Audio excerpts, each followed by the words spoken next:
Selain itu, kalau ngadat di tengah sungai, kan saya yang repot, Neng. Apalagi kalau ngamuk, rakit saya bisa terbalik, paling-paling, ya bambunya bisa rusak, Neng. Ya, sudahlah. Cepat seberangkan kami. Baik, Neng. Untung air sedang surut, Neng. Jadi bisa menyeberang dengan enak, sebab arusnya tidak deras. Kalau sedang meluap, memangnya menakutkan? Ya, begitulah, Neng. Takut juga melihat air yang membulak-bulak.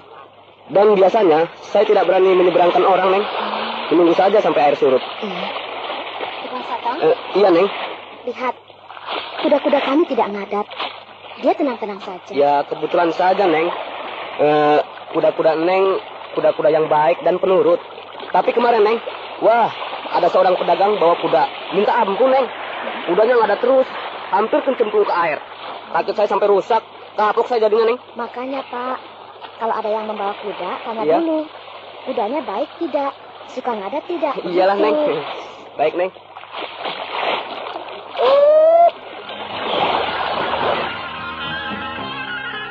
Nah, sudah sampai, Neng. Ini ongkosnya, 70 ketip. Kurang, Neng. Kurang. Iya, kurang 15 ketip lagi. Loh, kuda satu ekor kan 20 ketip. 2 kuda kan jadi 40 ketip. Betul. Orang satu 15 ketip. Kami 2 orang jadi 30 ketip. Nah, 40 ketip ditambah 30 ketip kan 70 ketip, Pak. Kan 3 orang, Neng. 3 orang. Ah, kok ini bagaimana? Kami kan cuma 2 orang. 3 orang, Neng, dengan pengemis. Rawon. Betul, Neng. Namanya Rawon. Mana dia? Dia kan tidak ikut bersama kami menyeberang pakai rakitmu ini. Dia pakai rakit saya juga, Neng. Kapan? Tadi, beberapa waktu sebelum Neng berdua datang. Oh, begitu. Dan katanya, ongkosnya minta saja pada Neng berdua. Sialan si Rawon. Timpakan ongkos penyeberangan pada kita. Ya, sudahlah nih, Pak. Saya tambah lagi 15 ketip. Jadi semuanya 85 ketip. Iya. Terima kasih, Neng, ya. Tukang Satang, Iya, Neng.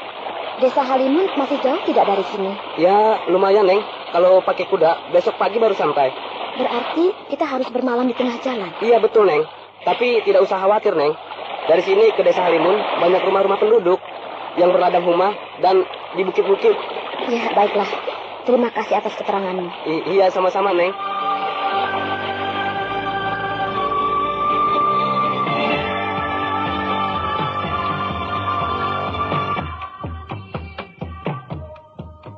Setelah berhasil membasmi ilmu teluh yang merajalela di desa Jampang, maka Harnum dan Pramita kembali melanjutkan perjalanan menuju ke desa Halimun.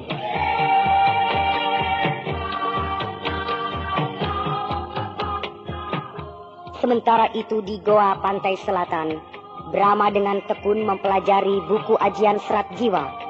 Dan betapa terkejutnya bahwa buah ilmu pamungkas yang dimilikinya, yaitu tapak saketi, bayu bajra dan gelang-gelang, adalah merupakan 3 pecahan inti dari ajian serat jiwa tingkat ke-8 yang selama ini selalu dipergunakan secara terpisah karena tidak tahu bahwa 3 ilmu tersebut bisa dilebur adalah merupakan kekuatan utama dari ajian serat jiwa tingkat ke-8.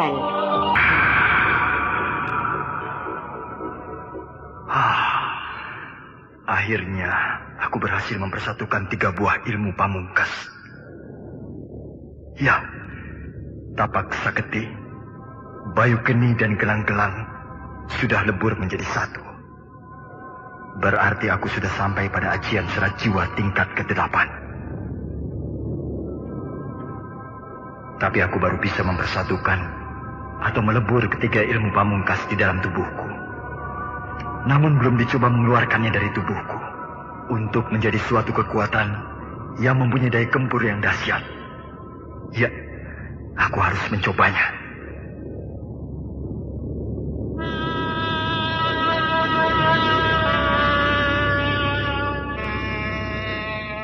Di sana ada sebuah batu besar, sebesar kerbau.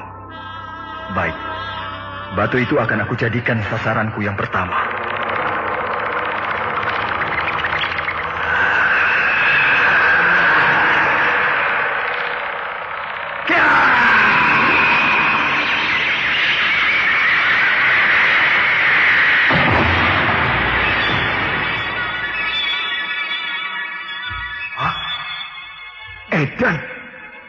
Batu itu seperti dipapas oleh ratusan pisau. Ya, batu sebesar kerbau itu bagaikan seonggok kue yang diiris-iris oleh pisau menjadi serpian-serpian kecil yang tipis-tipis. Oh, kalau kena orang, jadi apa orang itu? Ya, sungguh mengerikan ajian serat jiwa tingkat ke-8 itu. Apalagi tingkat yang terakhir, tingkat ke-10. Aku tidak bisa membayangkannya. Tingkatan ke-9. Nah, ini tingkat ke-9. Manusia tak ubahnya seperti sebuah roda pedati. Roda pedati mempunyai sumbu. Bila sumbu patah, maka roda akan berhenti berputar. Dan pedati pun tidak bisa bergerak lagi, alias lumpuh. Begitu pula manusia. Manusia pun mempunyai sumbu. Sumbu manusia dinamakan amalupus. Amalupus ini terletak di antara kemaluan dan pusar. Bila seorang manusia bisa menguasai amalupus, maka dia akan menjadi manusia yang dikjaya. Sebab amalupus bisa dipergunakan sekehendak hatinya dalam kekuatan yang maha dahsyat. Caranya ialah merubah jalur napas. Merubah jalur napas. Menarik napas tetap melalui kedua lubang hidung, akan tetapi tidak dimasukkan ke paru-paru. Hah? Tidak ke paru-paru. Lalu mau kemana? Lalu menembus lurus ke amalupus. Setelah amalupus menyimpan napas, maka kini amalupus menjadi berdaya guna yang mengandung kekuatan yang maha dahsyat. Di mana untuk selanjutnya terserah kepada si pemilik. Hendak dipergunakan untuk apa? Sesuai dengan sasarannya. Cukup unik. Baiklah, akan aku coba.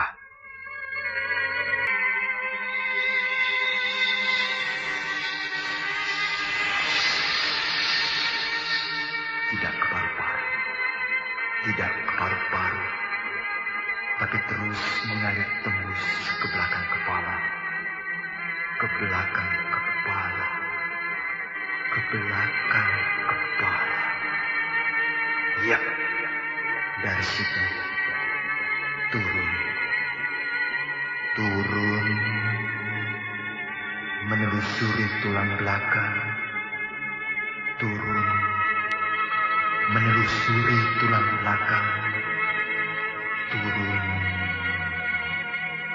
Ya, berhenti di bawah pinggang. Dari situ tembus ke amalupus. Amalupus. Amalupus. Ya. Nah, amalupus sudah menyimpan napas. Rasanya sesak sekali. Sekarang aku coba mempergunakannya untuk menjejak tanah. Ya, aku harus menyalurkan amalupus ke kedua kaki.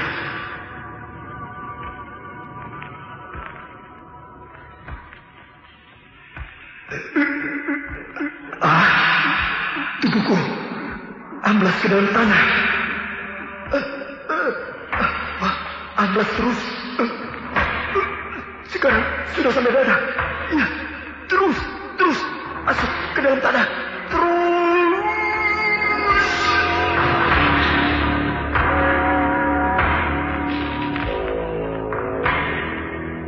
Ya, cukup. Aku harus naik kembali ke permukaan tanah.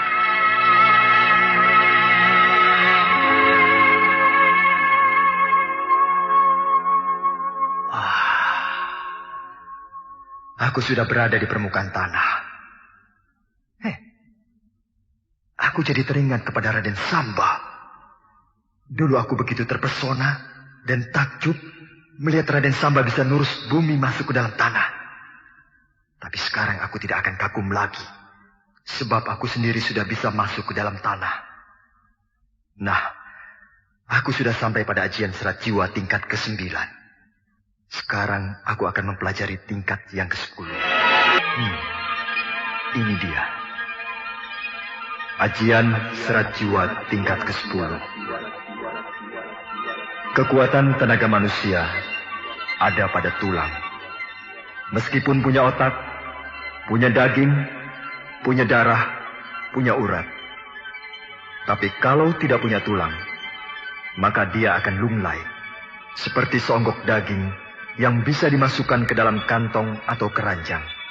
Tapi karena punya tulang, maka dia bisa berdiri, bisa duduk, bisa lari, bisa berjalan, bisa melompat, dan sebagainya. Juga menjadi punya kekuatan, bisa memukul, menendang, mendorong, mengangkat, dan sebagainya. Akan tetapi tulang yang terdapat pada tubuh manusia tidak berbentuk satu lonjor, tulang gelondongan, melainkan terdiri dari beberapa potong tulang, dari tulang yang paling kecil sampai yang paling besar, dari tulang yang lurus sampai yang bengkok-bengkok. Bermacam-macam tulang dalam jumlah banyak itu dirangkai, disusun, ditata dengan tertib, sehingga merupakan untayan sambung menyambung yang tak berkesudahan. Dan sambungan tulang belulang tersebut ada 204. 204 sambungan. Jadi wujud lahiriah manusia adalah terdiri dari 204 sambungan tulang belulang. 204 sambungan. Jika seseorang bisa mencapai ke 204 sambungan tulang belulang yang ada di dalam tubuhnya, maka dia akan menjadi manusia yang unggul. Tidak akan roboh oleh segala macam serangan, dari mulai ilmu kedikjayaan tingkat paling bawah, sampai kepada tingkat yang paling tinggi. Sebaliknya pula, dia akan dapat membuat manusia lain menjadi lumpuh. Caranya, rasakan satu persatu sambungan tulang belulang yang ada di dalam tubuh. Kemudian satukan rasa tersebut pada amalupus. Lalu bila mana disalurkan kembali ke tangan, maka jika tangan tersebut dipakai untuk menyentuh orang lain, maka orang tersebut langsung menjadi lumpuh. Hah? Hanya dengan disentuh, orang lain bisa lumpuh? Luar biasa. Begitu dahsyatnya ajian serat jiwa tingkat ke-10 ini. Petunjuknya sebenarnya sederhana, tapi melakukannya amatlah sukarnya. Ya, aku bisa merasakan sambungan tulang yang ada di dalam tubuhku. Tapi paling cuma sambungan lutut, pinggul, tulang paha, pundak, leher, jari-jari kaki dan tangan. Hanya itu. Tapi semuanya ada 204 sambungan. Jadi yang mana saja? Ya, aku harus mencobanya.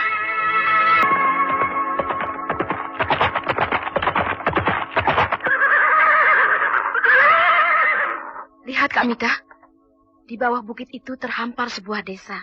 Desa Halimun. Kak Mita yakin?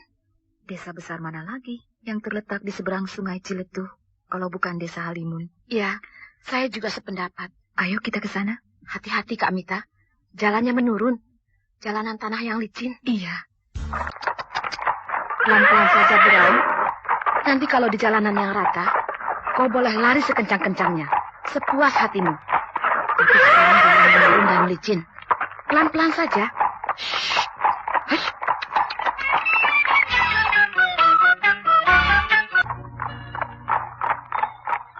Harno, kok lain ya? Lain apanya Kak Mita? Menurut cerita Brahma, desa Halimun ini sebuah desa yang permai dengan alamnya yang elok. Rakyatnya hidup makmur, rumah-rumah penduduk bagus-bagus, jalan-jalan desa bersih dan teratur. Tapi yang kita lihat sekarang ini, sebaliknya Harno. Keadaan desa ini semrawut, jalan-jalannya kotor dan rusak. Rumah-rumah penduduk sangat kusam, sawah-sawah dan ladang juga nampaknya tidak dirawat. Barangkali desa ini bukan desa Halimun, Kak Mita. Coba kita bertanya kepada salah seorang penduduk. Ya.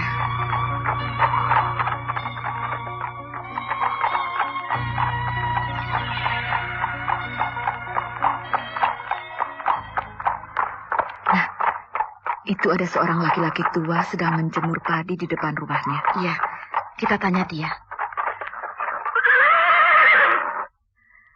Sampurasun. Rampes. Maaf, Pak. Saya mengganggu. Tidak, Nak. Ada apa? Benarkah desa ini desa Halimun? Betul, Nak. Ya. Kelihatannya anak berdua orang jauh. Betul, Pak. Kami dari Japura. Oh, mampir saja. Atau hendak menemui saudara? Kami mau mengunjungi sahabat kami, Pak. Siapa? Pak Tirsa. Pak Tirsa, kepala desa. Betul, Pak. Pak Tirsa kepala desa Halimun ini. Tapi, kenapa Bapak terkejut? Anak berdua ini siapa? Saya Pramita, dan itu teman saya, Harnum. Ada hubungan apa dengan Pak Tirsa? Kami adalah teman-teman Brahma. Brahma? Ya. Brahma Kumbara? Betul, Pak. Brahma Kumbara. Oh, mari, Marina. Mari masuk ke dalam rumah saya. Bicaranya di dalam saja. Ada apa, Pak? Kenapa Bapak jadi gugup dan ketakutan? Nanti saya ceritakan. Ayo, mari masuk. Baik. Pak Tirsa kepala desa itu sudah meninggal, dibunuh Sartin. Sartin? Neng kenal dengan dia? Kenal tidak, tapi tahu. Dulu, yang jadi kepala desa di sini ialah Pak Sutrajali. Setelah Pak Sutrajali meninggal, calon penggantinya ada 2 orang. Iya. Yaitu Pak Tirsa dan Pak Sartin. Tapi penduduk lebih suka pada Pak Tirsa, sebab Pak Tirsa orangnya bijaksana. Sedangkan Pak Sartin, penjudi, pemabuk, dan suka main perempuan. Waktu pemilihan, rakyat memilih Pak Tirsa. Dan jadilah Pak Tirsa kepala desa di desa Halimun ini. Rupanya Pak Sartin dendam. Lalu dia pergi entah kemana. 3 tahun kemudian datang lagi. Tapi sudah pandai ilmu sihir. Ilmu sihir? Ya. Dengan ilmu sihirnya, desa Halimun ini diobrak-abrik. Penduduk dibunuh seenaknya. Penduduk benar-benar ketakutan. Sehingga banyak yang mengungsi.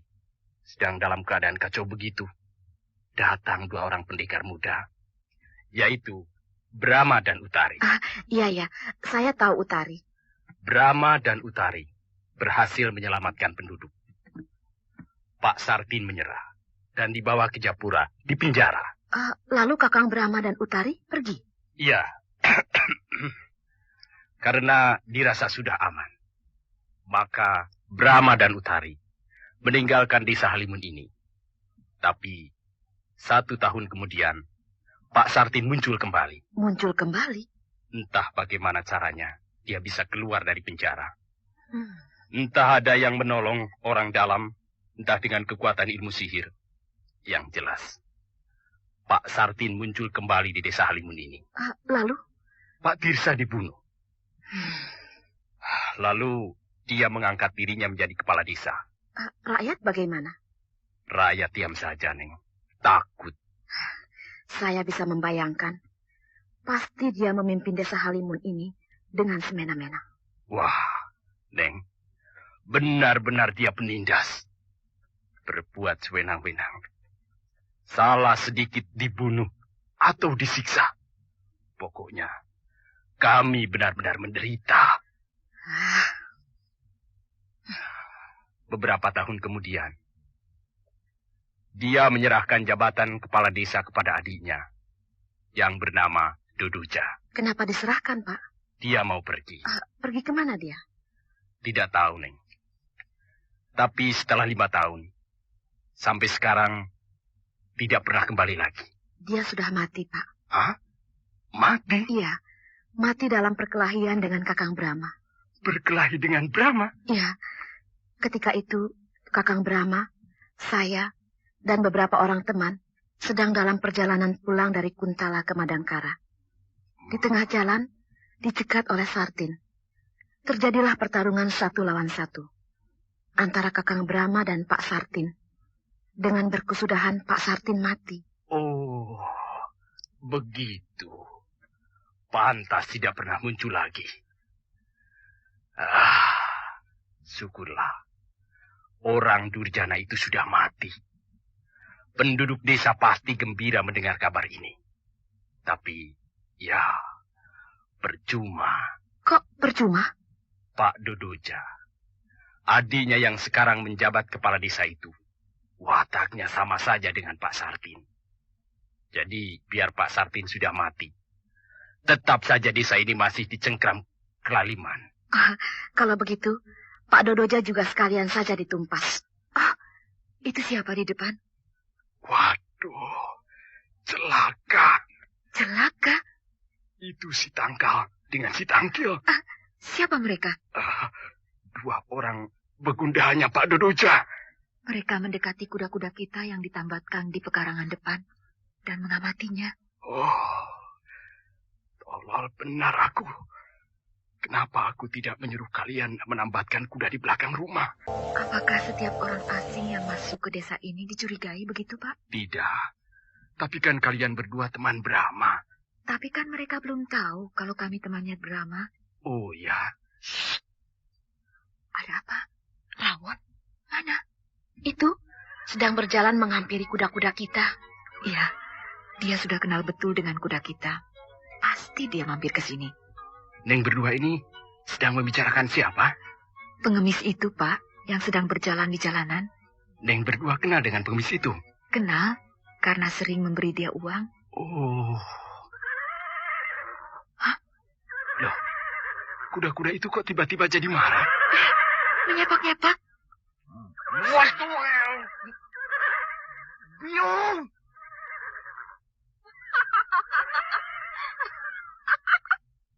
Dua orang begundal si Dodoja disepak. Mereka terjungkal. Sialan, bunuh kau.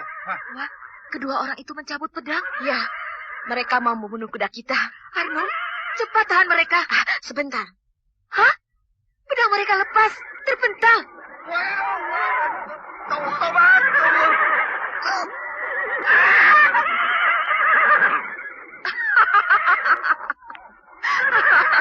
Akhirnya mereka kabur, melarikan diri, dihajar, disepak-sepak oleh kuda-kuda kita.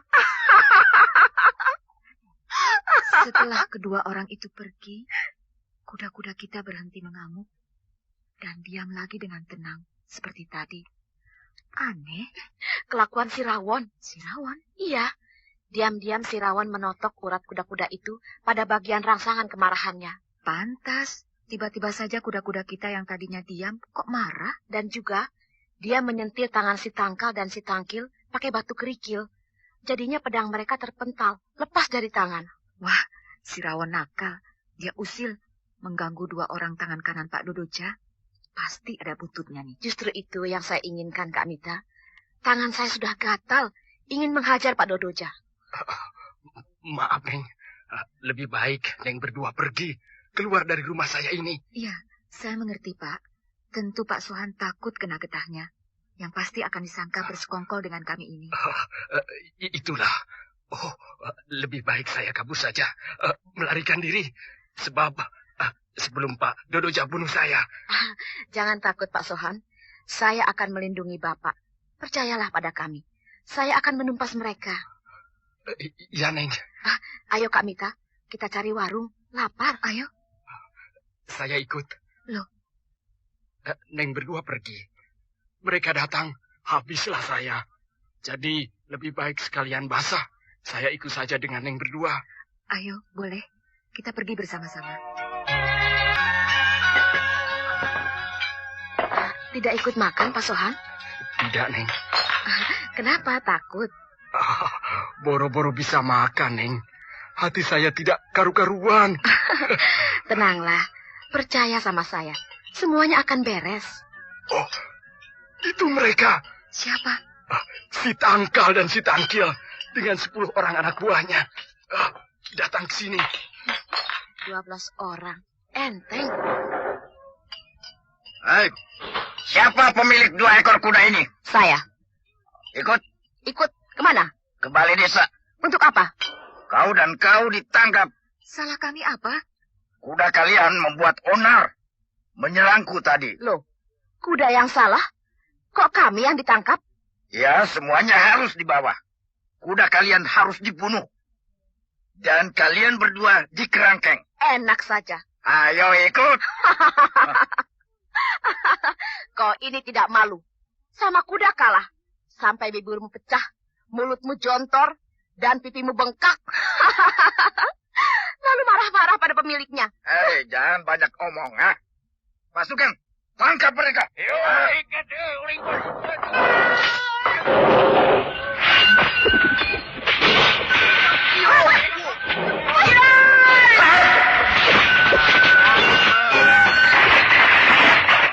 Pantas kau berani melawan. Rupanya kau bisa main silat, eh? Rasakan ini. Ya!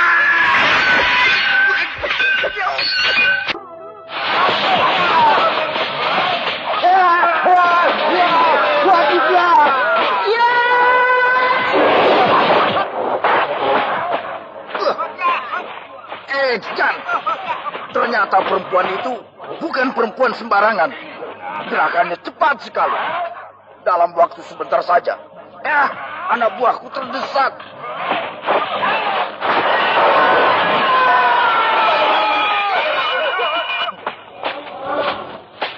Anak buahku berantakan. Jungkir balik ditendang, dipukul, dibanting. Hebat benar perempuan itu. Pakai senjata! Kalian mau pakai senjata? Baik. Ayo, kita main-main dengan pedang. Ya!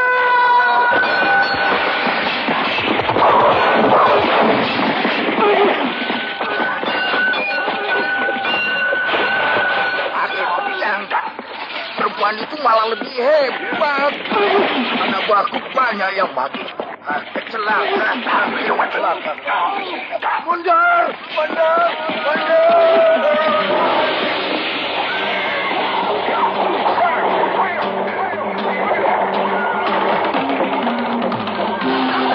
Kabur! Larikan diri! Luar biasa. Hebat betul Neng Harnum ini. Para pemuda yang ganas dan kejam itu dibuat berantakan dan kabur melarikan diri. Mereka kena batunya sekarang. Biasanya selalu petantang-petenteng, berlagak jagoan. Sekarang tahu rasa. Mereka jagoan kalau melawan rakyat yang tidak berdaya. Tapi kalau melawan jagoan lagi, mereka tidak ada apa-apanya. Tapi kau harus hati-hati, Harnum. Sebab tentu mereka akan melapor pada majikannya, Pak Dodoja, si kepala desa itu. Saya sudah siap, Kak Mita. Tapi katanya Pak Dodoja sangat dikjaya. Bukan begitu, Pak Sohan? Benar, Neng. Seperti kakaknya, Pak Sartin. Dia juga bisa ilmu sihir. Waduh, bahaya. Ya, ilmu sihir sangat membingungkan. Tapi saya tidak takut. Dan saya percaya, si Rawan tidak akan tinggal diam. Dia pasti akan turun tangan kalau melihat saya berada dalam bahaya. Iya, kemana ya dia? Kok tidak nongol-nongol? Biasanya kalau kita sedang berada di warung nasi, dia selalu muncul minta makan. Mungkin sedang sibuk dengan cucunya. Cucunya? Bukankah dia datang ke desa Halimun ini untuk menengok cucunya? Oh, iya, aku lupa.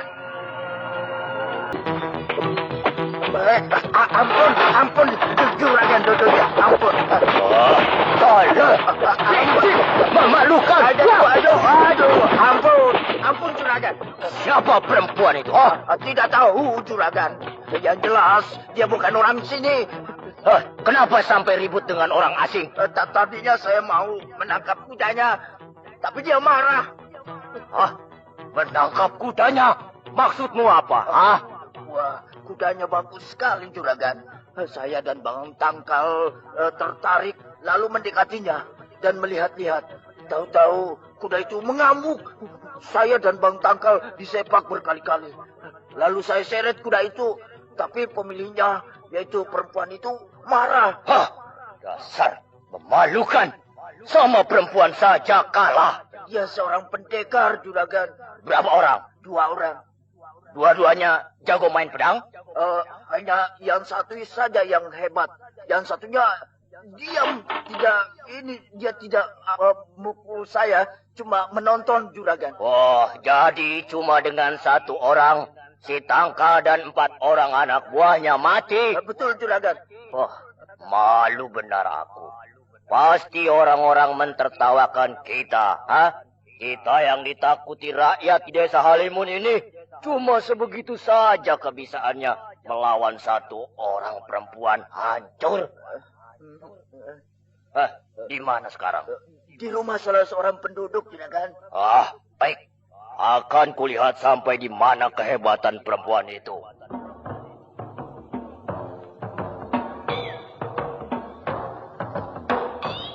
Heran bagaimana? Menjadi lupa sama sekali pada kita. Padahal persahabatan kita dengan dia sudah semakin akrab. Namanya juga pengemis sinting, Kak Mita. Datang tiba-tiba dan perginya pun tiba-tiba. Tanpa bilang apa-apa. Iya. Neng Harnum. Neng Mita. Ada apa, Pak Sohan? Pak Dodoja kesini. Oh ya? Iya. Bakal rame nih. Saya pergi saja ya, Neng. Iya, lebih baik Pak Sohan pergi saja. Biar kami yang menghadapi si kepala desa yang lalim itu.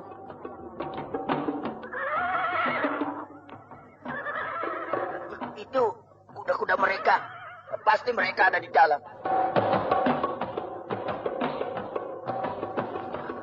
Itu mereka gimana? Hei Tangkil, masih penasaran? Belum kapok? Temanmu si Tangkal dan 4 orang anak buahnya sudah mampus. Nah, Juragan lihat sendiri. Keberanian perempuan itu kan. Siapa kau? Kau siapa? Lancang. Tidak tahu sopan santun di kampung orang. Aku mau sopan terhadap orang yang sopan lagi. Apa maksudmu datang ke desa ini? Bikin ribut? Aku mau menjawab. Tapi sebutkan dulu, siapa kau? Oh, kepala desa. Oh, ini yang namanya Juragan Dodoja. Ya. Kepala desa hasil merebut? Oh, apa maksud? Kau bisa jadi kepala desa karena pemberian si Sartin, bukan? Hah? Sartin membunuh Pak Tirsa. Lalu Sartin memberikan jabatan kepala desa kepada kau. Nah, kau jadi kepala desa karena pemberian orang. Kau bukan orang desa Halim.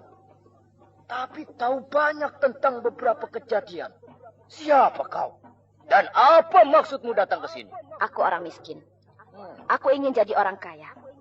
Untuk jadi orang kaya, aku harus jadi kepala desa. Nah, kau harus pergi dari sini. Karena aku akan jadi kepala desa di sini. Jangan tertawa. Aku bicara sungguh-sungguh. Kalau kau masih ingin jadi kepala desa, harus membuktikannya. Apakah kau bisa mengalahkan aku atau tidak? Perempuan jadi kepala desa, apa salahnya? Baiklah, aku terima tantangan.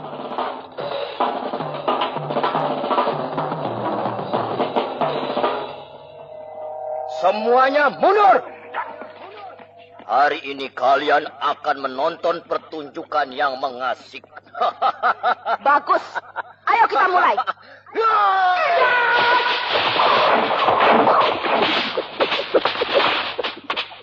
Wah, perempuan itu benar-benar hebat. Juragan Dodoja. Padahal paling jago di sini. Tapi sekarang dia terdesak. Berhenti. Kenapa berhenti? Boleh. Dalam perkelahian tangan kosong, kau memang hebat. Sekarang coba, tahan pedangku. Ya, aku juga suka main pedang. Majulah.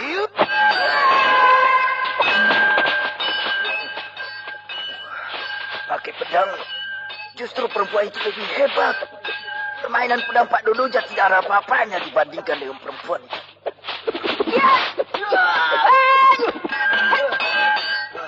Hei, lepas.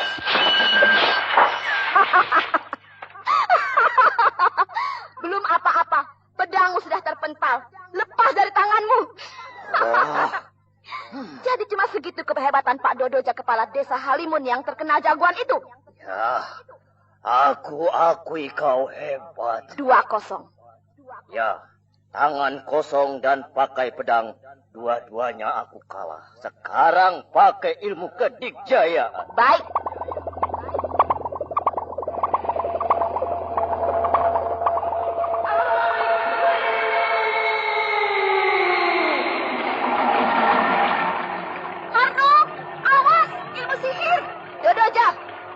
Bukan mempergunakan ilmu kedikjayaan, tapi ilmu sihir. Apa bedanya? Sungguh mengerikan. Tangan si Dodoja berubah jadi banyak, beratus-ratus tangan.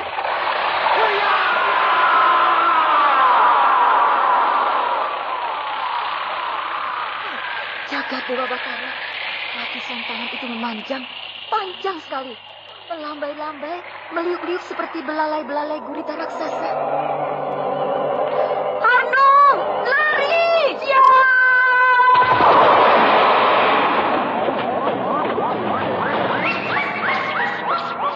Oh, Hanum nekat. Ratusan tangan yang menjulur-julur itu diserang. Tidak mempan. Gila, tangan-tangan setan ini tidak mempan dibacok.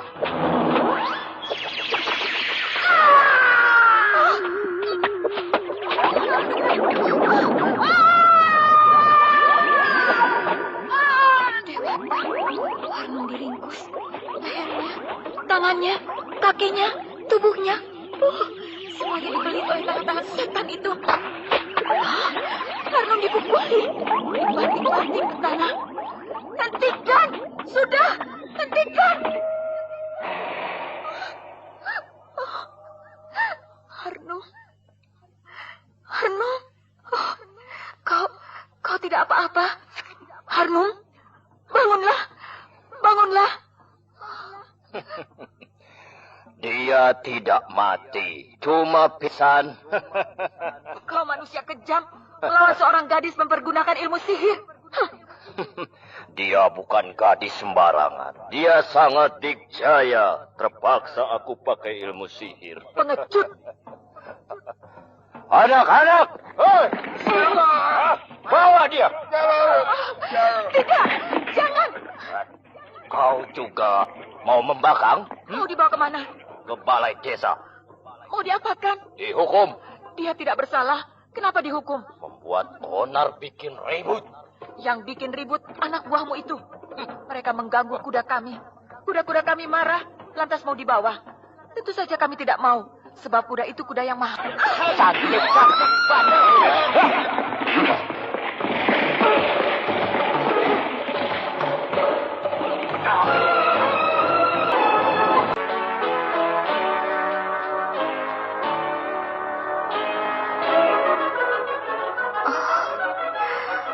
Di mana ini?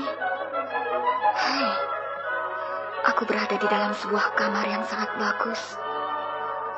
Aku tidur di ranjang yang mewah, dengan sprei sutra biru, bersulam kembang-kembang. 4 buah bantal bersarung kain sutra, bersulam kembang pula. Lantai kamar ini dialasi perbandani merah. Itu di pojok ada sebuah meja. Dan di atasnya lengkap tersedia makanan dan minuman yang lesat-lesat. Aku ingin minum.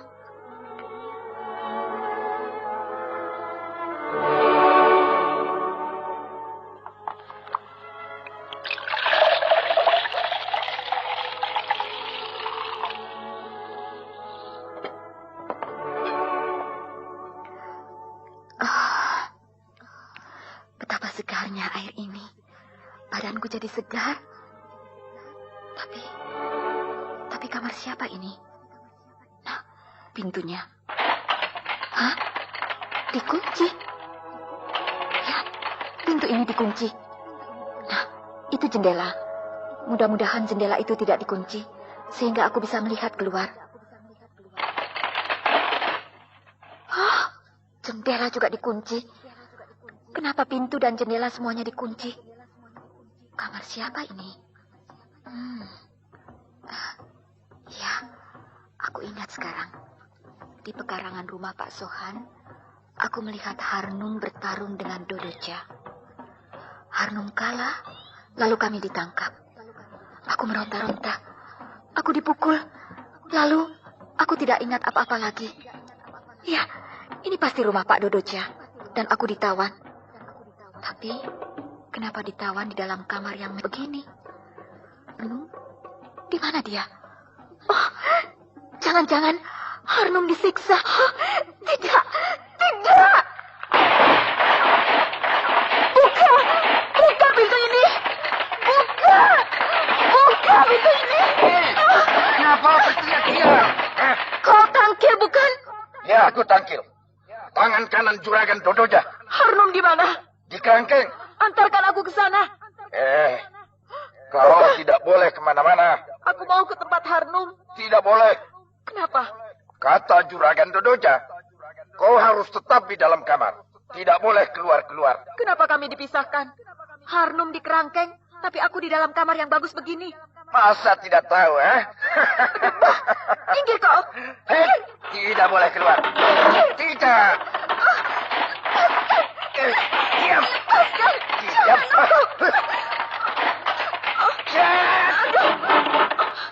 Aduh, kau memukul aku. Maaf. Aku tidak sengaja. Aduh. Ada apa? Ribut. Juragan Dodoja. Kenapa dia duduk di lantai sambil memegangi perutnya? Tangkil.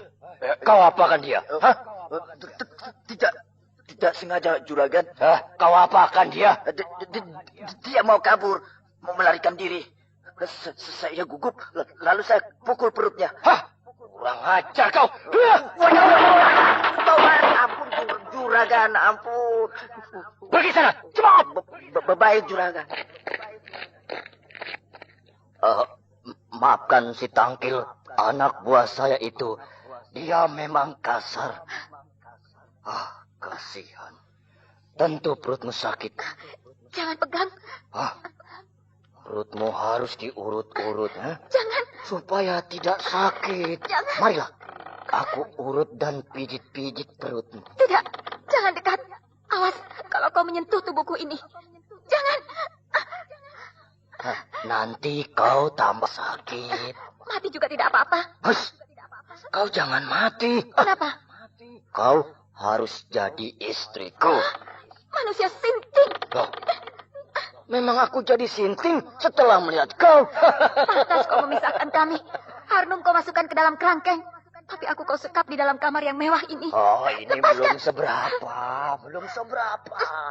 Aku bisa membuat yang lebih dari ini. Sebuah rumah yang besar dan mewah untuk kau. Tapi kau harus jadi istriku. Tidak. Ngomong dengan kau percuma. Tidak pakai otak. Mau kemana? Mau ke tempat Harnum. Kenapa pintu itu kau kunci? Supaya kau tidak bisa lari. Kau mau apa? Buka pintu itu. Di dalam kamar ini hanya ada kita berdua. Iya, buka pintu itu. Buka, cepat. Nanti kalau sudah selesai. Selesai apa? Suka pura-pura. Kau mau apa?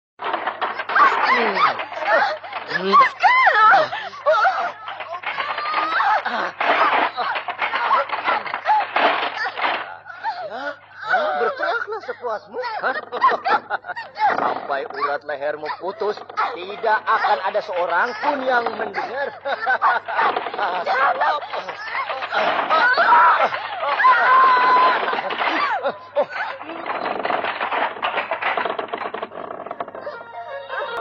Pak Dodoja, si kepala desa Halimun yang lalim itu, memang tidak seberapa tinggi dalam hal ilmu kedikjayaan.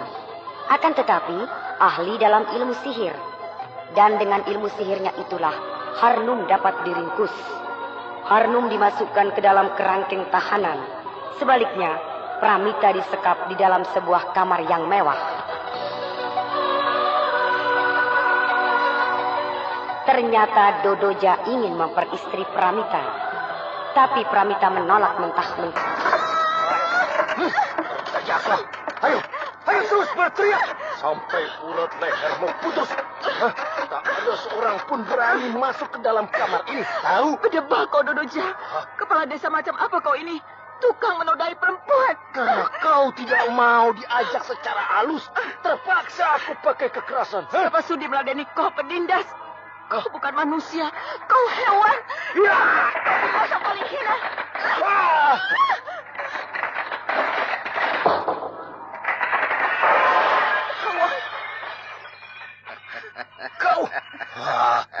Kau pengemis sakti.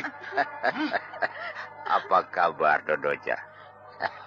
Lama sekali kita tidak ketemu. Hah? Mau apa kau? Biasa, nagih hutang. Hah? Hutang? Hutang nyawa. Bukan aku yang membunuh si Kayakas. Hah? Bukan aku yang membunuh muridmu, tapi Sartin. Kau juga ikut mengeroyok, bukan? Aku disuruh Sartin. Kalau aku tidak mau, aku yang dibunuh oleh Sartin. Sartin sudah mati. Hah? Mati? Mati oleh Brahma. Oh, Brahma. Nah, kau juga harus mati. Oh, Ya. Rawon, meskipun kau terkenal pengemis paling dijaya, tapi aku bukan anak kecil yang bisa kau ringkus semamu. Aku tidak takut. Tahu? Bagus. Kau sekarang sudah belajar berani. Ya. Pramita, Ya, cepat kau ke balai desa.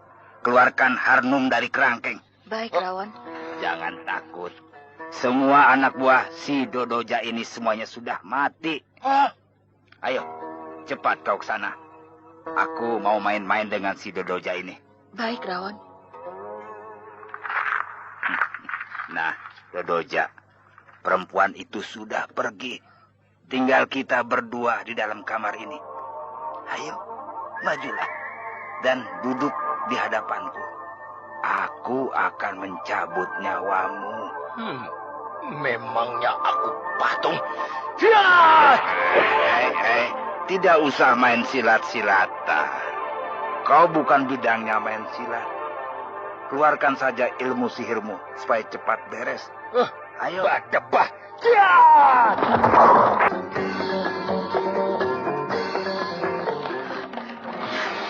Itu balik desa. Si Tangkil. Dia tergeletak di tanah. Membujur. Kaku tanpa nyawa. Pasti dibunuh oleh si Rawon. Dan di pekarangan balai desa ini, mayat-mayat berserakan. Ya, pasti semua ini kerjaan si Rawon. Kejam juga dia. Anak buah Dodoja, semuanya dibunuh. Pak Sohan? Lengita, mau ke kerangkeng? Benar, Pak. Untuk menangkap aku dan Harnum, kau lari. Nah, di tengah jalan, saya dicegat oleh si pengemis itu. Rawon? Ya, Rawon. Lalu? Saya diajak ke sini, ke balai desa. Wah, dia hebat sekali. Anak buah Pak Dodoja, semuanya dibanting. Tidak bangun lagi sampai sekarang. Nah, sekarang ayo kita ke kerangkeng untuk membebaskan Harnum. Ayo Baik. cepat. Wah, dikunci. Pintu kerangkeng ini, pintu kayu. Digedor pakai balok, pasti jebol. Ya. Sebentar, saya cari balok. Harnum? Harnum? Pasti ada di dalam kerangkeng ini. Tapi kenapa dia diam saja? Pasti dia...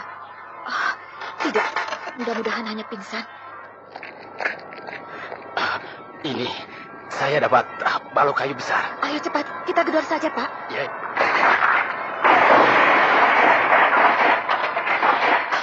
Ya, ekselnya sudah mau patah. Terus. Ya. Ayo. Sedikit lagi, Pak. Ya. Ayo, sedikit lagi.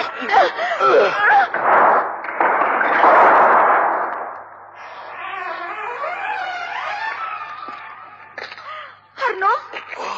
Neng Harnum. Kasihan kau, Harnum. Tentu kau telah disiksa dengan kejam. Pakaianmu robek-robek. Punggungmu bercak-bercak merah darah. Pasti didera pakai cambuk. Dan kedua tanganmu digantung pakai rantai. Oh, kau berdiri tergantung. Terkulai tidak berdaya. Harnum. Oh, dia pingsan. Neng Harnum tidak mati kan? Tidak, Pak Sohan. Jantungnya masih berdetak. Saya bawa balok, Neng. Akan saya bawa tali temali yang mengikat Neng Harnum. Ya, hati-hati Pak Sohan. Iya, Neng.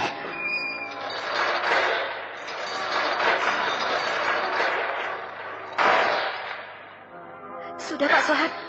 Tali-talinya sudah putus. Lebih baik digotong saja keluar, Neng. Supaya udaranya agak segar. Di sini pengap. Ayo kita gotong. Ayo.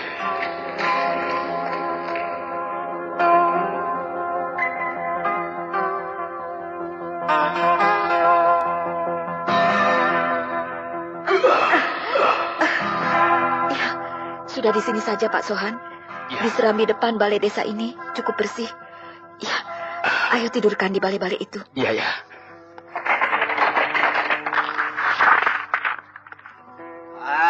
Bagaimana? Tidak apa-apa kan? Rawon, sini cepat. Aduh. Kasihan Harnum. Pasti dia disiksa. Iya, pakaiannya copang-camping. Punggungnya luka-luka bergaris. Pasti dia didera pakai cambuk. Kuat sekali ketahanan tubuhnya anak ini. Kalau tidak bisa mati. Iya, jantungnya masih berdetak dengan normal, Pak. Pak Sohan. Iya. Bawa Neng Harnum ke rumahmu ya. Kemudian suruh istrimu membersihkan tubuhnya. Luka-lukanya obati ini. Pakai ini. Obat? Ya, obat luka. Iya, baik, Pak. Kau kuat bukan menggendong Neng Harnum? Kuat. Oh, bagus kalau gitu. Kau, Pramita, pukul kentongan yang tergantung di pojok depan balai desa itu. Ya. Untuk apa memukul kentongan? Untuk mengumpulkan semua rakyat desa Halimun ini. Mereka harus tahu, Neng, bahwa durjana yang bercokol di sini sudah lenyap. Dan desa mereka sudah bebas dari cengkraman penindas. Apakah si Dodoja sudah mati? Iya, mayatnya sudah aku pancang pakai tiang bambu di depan balai desa. Kau hebat, Rawon. Kau bisa mengalahkan ilmu sihir si Dodoja yang dahsyat itu. Ya, ilmu sihirnya masih dangkal. Kalau dengan kakaknya si Sartin, waduh, belum tentu aku menang. Iya. Ayo cepat, sudah pukul pentongan itu. Baik.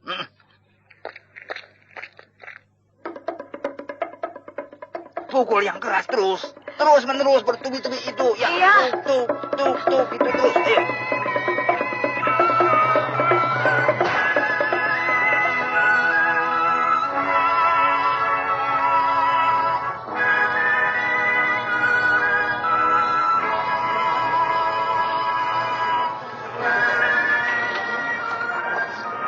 Rawon, tuh, rakyat sudah berkumpul. Ayo kamu yang pidato. Hah? Pidato. Aku pidato? Iya, memberikan pengumuman pada rakyat. Tapi pidato apa? Ya terserah kamu. Pokoknya memberitahukan bahwa Pak Dodoja itu sudah mati. Itu saja, sudah lah. Iyalah. Wahai rakyat desa Halimun, dengarkanlah. Pak Dodoja, kepala desa yang bengis itu, sudah mati. Mayatnya bisa saudara-saudara lihat, dipancang di dekat pintu gerbang balai desa. Nah, dengan matinya Pak Dodoja, maka desa Halimun ini bebas. Bebas dari penindasan kepala desa yang lalim itu. Sekian, terima kasih.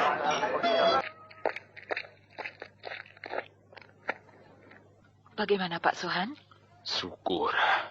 Neng Mita, Neng Harnum sudah bisa duduk. Bagus.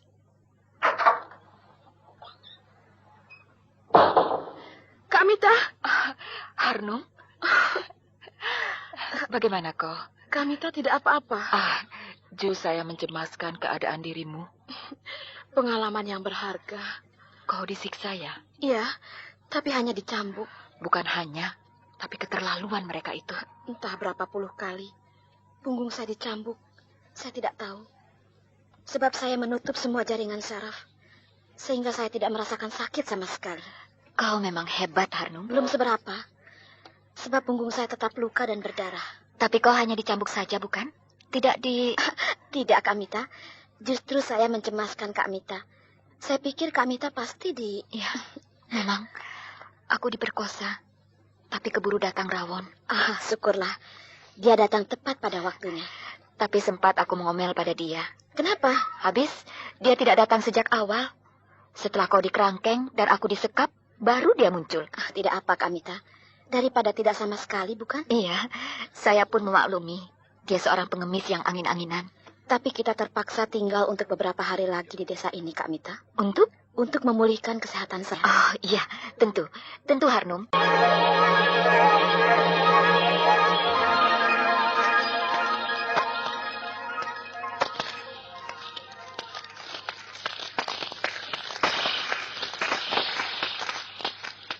Iya, aku berhasil menguasai 204 sambungan tulang belulang di seluruh tubuhku. Dan sekarang aku harus menyatukan rasa dari 204 sambungan ke satu titik penyatuan pikiran dan perasaan.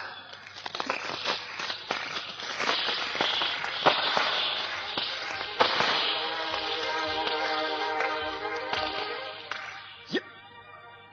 Intisari 204 sambungan tulang belulang di dalam tubuhku sudah menyatu dalam rasa. Aku sudah mencapai tingkat ke-10. Tingkatan terakhir dari ajian serat jiwa. Tak ada satu kekuatan pun yang bisa merobohkan aku. Jangankan manusia, binatang pun bila menyentuh tubuhku akan lumpuh. Oh, akhirnya aku bisa juga menguasai ajian serat jiwa. Sampai tingkat ke-10. Tingkat yang terakhir. Bagaimana, Kak Mita? Kau hebat, Harnum. Hanya dalam waktu 3 hari, kau sudah segar bugar seperti semula. Tidak nampak sama sekali bahwa baru saja kau mengalami siksaan yang kejam. Soalnya saya mengalami luka luar. Hanya badan saya yang babak belur dan luka-luka. Tapi bagian dalam tidak apa-apa. Coba kalau saya luka dalam, bisa 1 bulan saya baru bisa sembuh. Ya, syukurlah, Harnum. Dengan begitu, tidak terlalu banyak waktu yang terbuang. Apakah segala sesuatunya sudah siap? Sudah? Kalau begitu, lebih baik sekarang juga kita berangkat. Iya. Lalu si Rawon bagaimana? Biasa. Dia sih sudah lenyap. Di rumah cucunya? Cucunya? Ya, Pak Dodoja itu. Hah? Pak Dodoja, kepala desa yang lalim itu? Bukan. Maksudnya begini. Si Rawon itu bohong. Dia ngarang cerita pada kita mau mengunjungi cucunya di desa Halimun ini. Padahal bukan. Dia mau membalas dendam pada Pak Dodoja yang telah membunuh muridnya yang bernama Baribin.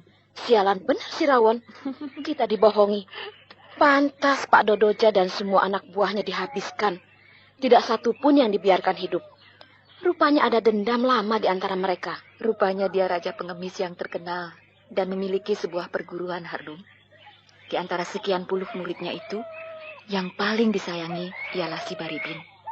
Entah apa sebab musababnya, suatu ketika si Baribin bentrok dengan gerombolan Sartin.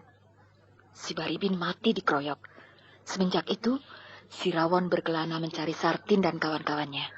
Lalu dia kok tahu Pak Dodoja jadi kepala desa di sini? Ya, sebenarnya dia mau ke Madangkara. Oh, ke Madangkara? Mau apa? Mau menemui Brahma. Hah? Menemui Kakang Brahma? Ya, dia mendengar Sartin mau dibunuh oleh Brahma. Nah, dia bermaksud mau bertanya, anak buah Sartin yang lainnya ada di mana. Tapi di tengah jalan, dia melihat kita sedang berbicara dengan kendala. Waktu kita menyusul Kakang Brahma ke Pajajaran? Iya, betul. Nah, dari pembicaraan itu dia jadi tahu bahwa Brahma tidak ada di Madangkara. Lalu dia membuntuti kita, sebab kita pun mau mencari Brahma. Iya. Waktu kita berbicara dengan Ranggawani, juga si Rawon mendengarkan. Oh. Nah, dari pembicaraan itulah dia menjadi tahu bahwa kita mau ke desa Halimun. Nah, untuk menemui Pak Tirsa almarhum sahabat Brahma. Dan dia menjadi sangat gembira ketika ternyata kawan-kawan Sartin, terutama Dodoja, ada di desa Halimun ini. jadi kepala desa. Selanjutnya, kau sudah tahu kan ceritanya? Ya, kalau begitu, sekarang dia sudah pulang ke tempat asalnya. Aku kira begitu. Nah, itu Pak Sohan. Sudah siap, Neng. Lengkap. Loh, kudanya kok jadi 3 ekor, Pak Sohan? Yang 1 ekor, khusus untuk mengangkut bahan makanan. Wah, penuh banget. Apa saja itu? Macam-macam, Neng. Pokoknya, cukup untuk persediaan 1 bulan. Tidak usahlah, Pak Sohan. Tidak baik menolak pemberian rakyat di sini, Neng. Maksud Pak Sohan? Penduduk desa Halimun ini sangat berterima kasih kepada Neng berdua yang telah membebaskan kami semua dari penderitaan ini. Nah, inilah sebagai tanda terima kasih itu. Ya, baiklah. Saya terima. Terima kasih, Neng. Pak Sohan, kira-kira berapa hari dari sini ke pantai selatan? 5 hari, Neng. Oh, tidak begitu jauh. Ya, saya sering ke pantai selatan. Sudah 3 kali. Tapi yang namanya gua pantai selatan, saya tidak pernah tahu. Tapi di daerah pantai selatan itu banyak gua, bukan? Tidak terlalu banyak, tapi lumayanlah. Iya, nanti akan kami cari sendiri. Iya, ya. Loh, orang-orang itu mau kemana? Mau ke sini. Ada apa, Pak Sohan? Mereka mau mengantarkan Neng berdua. Loh. Kami tidak usah diantarkan, Pak Sohan. Hanya sampai batas desa saja. Wah, seperti pembesar saja pakai pelepasan segala. Harnum, kau sudah siap? Siaga. Ayo kita berangkat. Seperti pawai.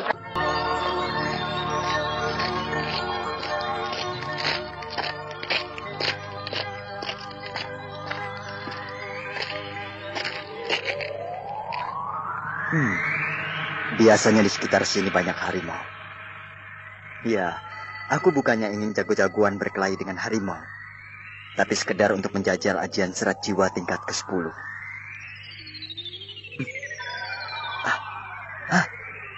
Iya, aku mencium bau harimau.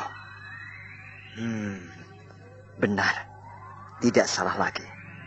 Di sebelah sana ada harimau. Baik, aku akan ke sana. Tapi terlebih dulu aku harus mengerahkan ajian serat jiwa tingkat ke-10.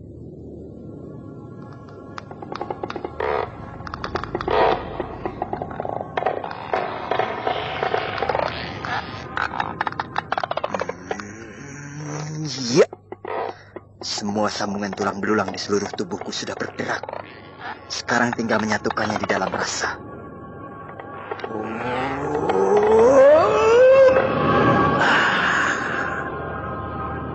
Beres. Ajian serat jiwa tingkat ke-10 sudah menyatu di dalam diriku. Sekarang aku cari harimau itu.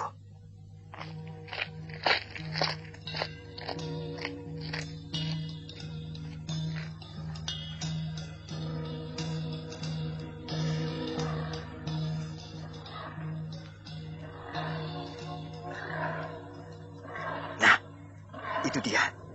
Seekor harimau cukup besar. Ayo, harimau, majulah. Kok diam saja? Cuma aum-aum saja. Oh, iya. Harimau tidak akan menyerang kalau tidak diganggu. Baik, akan aku ganggu. Aku lempar dengan potongan dahan kayu. Yat! Nah, dia marah. Dan mau, kalau dia menerkam, aku harus diam, meskipun aku akan dilumatnya.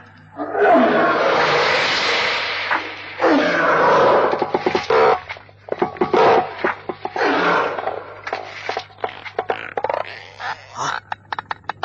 Luar biasa. Sungguh menakjubkan. Ketika harimau itu menerkamku dan menyentuh tubuhku, seketika itu juga dia menjadi lumpuh dan ambruk. Oh, siapakah Anda? Tiba-tiba berada di belakangku. Pengelana. Rupanya Anda mengembara sudah sekian jauh, sehingga pakaian Anda nampak sangat tidak layak. Kalau kau percaya padaku, sebutlah aku pengemis sakti. Saya percaya, Tuan Pengemis Sakti. Selamat datang di wilayah pantai selatan. Terima kasih. Ingat kedatangan Anda yang tidak terdengar sama sekali. Tahu-tahu sudah berada di belakang saya. Tentulah Anda seorang yang sangat dijaya. Tidak seberapa bila dibandingkan dengan kau. Bolehkah saya bertanya, apa maksud kata-kata Anda dengan mengatakan Omi Tuhut, Titki Ibeng? Anda jangan berpura-pura. Anda semakin berpura-pura. Padahal Anda baru pulang dari daratan Tiongkok. Tiongkok? Oh, demi bumi dan langit. Saya orang kampung Jamparing. Sama sekali belum pernah menginjak negeri Tiongkok. Ya, banyak orang-orang Suwarna Dwipa di sini yang sering pergi ke negeri Tiongkok. Benar, itu saya akui. Tapi yang dapat pergi ke negeri Tiongkok hanyalah para pejabat tinggi kerajaan. Terutama para pembesar kerajaan Majapahit. Mereka memang sering pergi diutus ke negeri Tiongkok. Sejak zaman Kubilai Khan sampai Kaisar Yunglo. Tapi saya adalah rakyat jelata. Seorang petani, mana mungkin bisa pergi ke negeri Tiongkok. Lalu, kenapa Anda bisa menguasai Titki Ibeng? Itulah yang saya ingin tanyakan kepada Anda. Sebab pendengarnya pun baru sekarang. Dan bunyinya sangat aneh di telinga saya. Baiklah. Iya, melihat sikap dan raut wajah Anda yang polos, saya percaya Anda seorang yang jujur. Saya tidak peduli Anda dapat dari mana. Yang jelas, ilmu kedikjayaan yang tadi Anda pergunakan untuk membunuh harimau adalah Titki Ibeng, kebanggaan Huasan Taihiat, pendekar dari Gunung Hoa, yang kemudian menjadi guru besar di perguruan Kunlun Pai. Mungkin hanya kebetulan mirip saja, lain tidak? Tidak mirip, melainkan persis, sama. Oh ya? Iya, memiliki daya sedot yang luar biasa. Daya sedot? Iya. Orang yang memiliki Titki Ibeng bisa menyedot tenaga lawan. Semakin besar musuh mengerahkan tenaganya, maka tenaganya akan semakin besar yang disedot. Sampai habis sama sekali dan akan mati lemas. Seperti harimau itu yang tadi menyerang Anda. Ketika dia menerkam Anda dan menempel pada tubuh Anda, dia merasakan ada yang menyedot. Lalu dia melawan. Dia mengerahkan tenaga sekuat-kuatnya. Justru hal itu yang lebih berbahaya bagi dirinya. Sebab daya sedot akan semakin cepat. Dan dalam waktu yang tidak lama, harimau itu mati lemas. Iya, saya pun heran sendiri.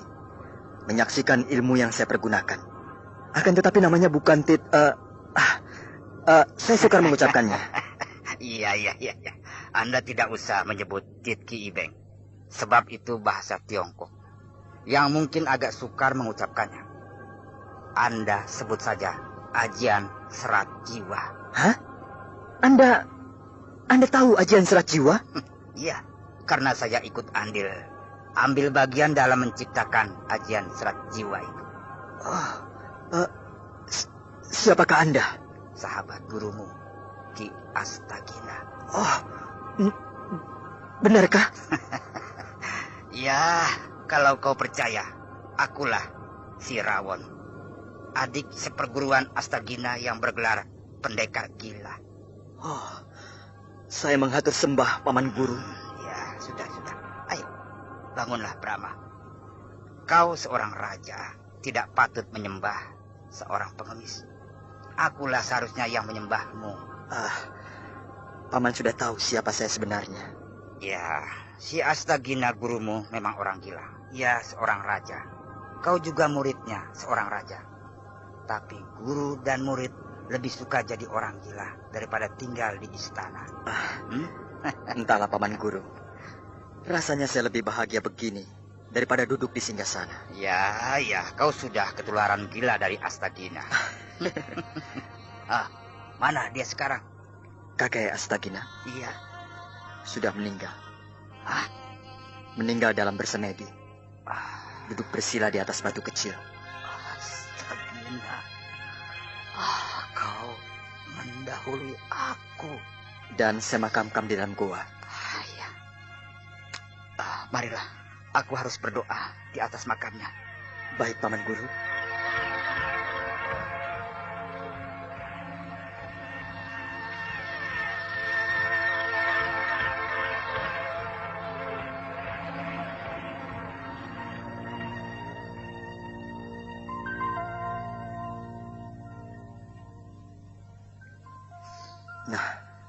Inilah makam kakek Astagina. Astagina. Astagina. Kau telah meninggalkan aku. Si Gandar Sametan juga sudah pergi. Tinggal aku sendiri. Bertahun-tahun kita berkumpul, menempuh perjalanan hidup bersama-sama. Kemudian kita berpisah. Tapi percayalah, aku akan menyusulmu untuk kita berkumpul kembali. Brahma. Iya, Paman Guru. Kau mempelajari ajian serat jiwa dari Astagina atau dari buku? Dari buku, Paman Guru. Sebab ketika saya datang kembali ke gua ini, kakek Astagina sudah meninggal. Ya, mana bukunya? Ini, Paman Guru. Ya, simpanlah dua-duanya. Dua? Iya. Ini satu lagi. Hah? Paman Guru juga memiliki buku ajian serat jiwa? Masih ada satu lagi. Masih ada? Iya. Yang berada di tangan Jaka Lumayung. Jaka Lumayung? Siapakah dia, Paman Guru? Anaknya si Arya Gandar Sametan. Yang menciptakan ajian serat jiwa adalah 3 orang. Gurumu Astagina, lalu aku dan Arya Gandar Sametan. Kami adalah 3 orang gila. Saudara satu perguruan. Selalu merasa tidak puas dengan apa yang telah didapat. Ya, lalu kami memutuskan untuk pergi ke negeri Tiongkok guna mencari ilmu yang baru. Di negeri Tiongkok terdapat beribu-ribu macam ilmu kedikjayaan. Tapi yang paling istimewa menurut pendapat kami ialah ilmu sedot yang dimiliki oleh seorang pendekar dari Gunung Hua yang bernama Ong Beng Lan. Ilmu sedot tersebut namanya Tit Ki Ibeng. Dia seorang pendekar yang budiman dan rendah hati. Sehingga ketika kami bertiga mohon menjadi muridnya, dia menerima dengan tangan terbuka. Ya, bertahun-tahun kami bertiga mempelajari Tit Ki Ibeng, namun tidak berhasil. Tidak berhasil? Iya, ilmu itu terlalu sukar bagi kami. Entah karena umur kami yang sudah mulai tua, atau karena sudah terlalu banyak ilmu kedikjayaan yang ada di dalam diri kami. Kemudian kami pulang kembali ke sini. Ya, meskipun kami gagal, tapi kami ingat semua apa yang diajarkan oleh Ong Beng Lan. Kami lalu menulis sebuah buku yang isinya menguraikan semua ilmu kedikjayaan yang kami kuasai. Ditutup oleh Tit Ki Ibeng. Lalu kami rangkum menjadi satu dengan nama Ajian Serat Jiwa. Iya. Dan Tit Ki Ibeng kami tempatkan di tingkat ke-10 sebagai tingkatan terakhir, sebagai penutup dari semua rangkaian Ajian Serat Jiwa. Sungguh merupakan sebuah karya yang mengagumkan. Ya. Dan setelah itu kami berpencar. Astagina tetap di sini. Aku sendiri pergi ke kerajaan Japura. Dan Gandar Sametan pergi ke kerajaan Tanjung Singguruh. Apakah Paman Guru mengangkat murid? Ya, muridku banyak, Brahma. Oh ya? Tapi semuanya ya mengecewakan aku. Kenapa? Tak satu pun yang sanggup mewarisi ajian serat jiwa. Paling banter hanya sampai tingkat ketiga. Begitu pula si Gandar Sametan. Dia punya murid yang banyak, tapi tak satu pun yang sanggup mewarisi ajian serat jiwa. Anaknya pun yang bernama Jaka Lumayung hanya sampai tingkat ke-6. Justru Astagina yang punya murid hanya 1 orang, yaitu kau, Brahma, berhasil mewarisi ajian serat jiwa. Dan yang paling mengagumkan, tidak mewarisi dengan bimbingan Astagina, tapi dengan hanya membaca bukunya. Ya, kau sudah bisa mewarisi ajian serat jiwa dengan sempurna. Tentulah Astagina akan bangga dan menjadi tenang di alam baka. Paman Guru terlalu memuji. Keuntungan saya ialah bahwa saya secara tidak sadar sebenarnya telah menguasai ajian serat jiwa tingkat dasar. Sehingga tidak menemui kesulitan ketika harus mempelajari tahap-tahap terakhir. Ya, itu adalah anugerah Dewata, Brahma. Benar, Paman Guru. Nah, Brahma, simpanlah 2 buah buku ajian serat jiwa itu. Dan kalau bisa, ambil juga buku ajian serat jiwa yang satu lagi, yang sekarang dipegang oleh Jaka Lumayung. Kenapa harus saya ambil, Paman Guru? Aku tidak percaya pada Jaka Lumayung. Sifatnya yang sinting dan urak-urakan memang seperti sifat ayahnya, yang juga merupakan ciri utama dari persatuan kami bertiga. Tapi Jaka Lumayung kelihatannya kurang arif dan tidak bijaksana, sehingga aku khawatir buku ajian serat jiwa akan jatuh ke tangan orang yang tidak berhak. Ya, katakanlah orang jahat dari golongan hitam. Sebab akan menjadi ancaman yang berbahaya kelak di kemudian hari. Ngerti? Paman Guru, saya pernah bertarung dengan seorang yang mempergunakan ajian serat jiwa. Ketika saya sama sekali belum menguasai ajian serat jiwa, dan saya kalah. Apakah mungkin orang tersebut salah seorang murid Jaka Lumayung? Atau, maaf, mungkin murid Paman Guru? Namanya siapa? Gardika. Iya, kalau begitu bukan muridku. Sebab muridku tidak ada yang bernama Gardika. Jadi dia pasti muridnya Jaka Lumayung. Dari mana jalannya Gardika bisa menjadi murid Jaka Lumayung? Memangnya Gardika itu orang mana? Orang Kuntala. Oh, ya. Musuh bebuyutan saya. Iya. Itulah salah satu kelemahan Jaka Lumayung. Dia menerima murid dari mana saja, tanpa dipilih dengan ketat. Baiklah, Paman Guru. Nanti saya akan menghadap kepada Jaka Lumayung. Iya, bagus. Sekarang sudah terjawab pertanyaan yang selama ini mengusik hati saya. Pertanyaan itu? Kakek Astagina lenyap begitu saja, tanpa kabar berita. Berpuluh-puluh tahun tidak muncul. Ternyata beliau pergi ke negeri Tiongkok. Setelah menggembleng saya selama 20 tahun, beliau lalu pamit. Saya mengantarkannya sampai di pesisir pantai. Dan hanya menaiki sebuah perahu layar yang kecil, beliau pergi mengarungi laut selatan. Waktu itu saya sama sekali tidak mengira kalau beliau akan melakukan perjalanan jauh ke negeri Tiongkok. Ya, waktu itu aku menunggunya di Tuban. Paman Guru menunggu kakek Astagina di Tuban? Iya. Aku dan si Gandar Sametan sudah berada di Tuban beberapa hari sebelum Astagina datang. Lalu dari Tuban kami bertiga menyewa sebuah perahu layar yang besar pergi ke negeri Tiongkok. 3 orang pendekar yang gemar bertualang. Saya merasa bangga memiliki seorang kakek sekaligus guru dengan para sahabatnya yang sangat dikjaya. Paman Guru. Ya. Kakek Astagina sudah tiada. Paman Guru Ki Arya Gandar Sametan juga sudah tiada. Hanya Paman Gurulah seorang yang saya harapkan sudi membimbing saya. Ya, tentunya aku merasa bahagia dan bangga kalau bisa membimbingmu. Tapi ada beberapa hal yang aku tidak perlu membimbingmu. Apakah itu, Paman Guru? 1, ilmu kedikjayaanmu terlalu tinggi. Jauh lebih tinggi dari aku. Sebab hanya satu-satunya orang yang sanggup menguasai ajian serat jiwa sampai tingkat ke-10. Hanyalah kau.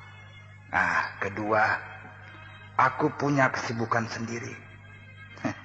Jelek-jelek aku punya padepokan. Ya, yang tentunya harus aku urus. Jadi kita harus berpisah. Sudahlah. Kenapa harus sedih? Kau sewaktu-waktu bisa datang ke Japura dan menemui aku, kan? Iya. Benar, Paman Guru. Nah, aku akan kembali ke Japura. Dan kau jangan pergi kemana-mana sebelum Harnum dan Pramita datang. Hah? Harnum dan Pramita? Iya, mereka sedang mencari kau ke sini. Kenapa mereka ke sini? kau bisa menanyakannya sendiri pada mereka. Mengapa mereka sampai mencari kau ke wilayah pantai selatan ini? Oh, iya Paman Guru.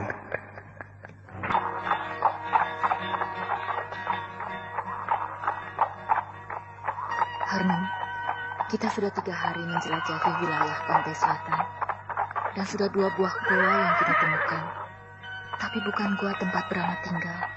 Ada 4 goa yang ditunjukkan oleh Pak Sohan.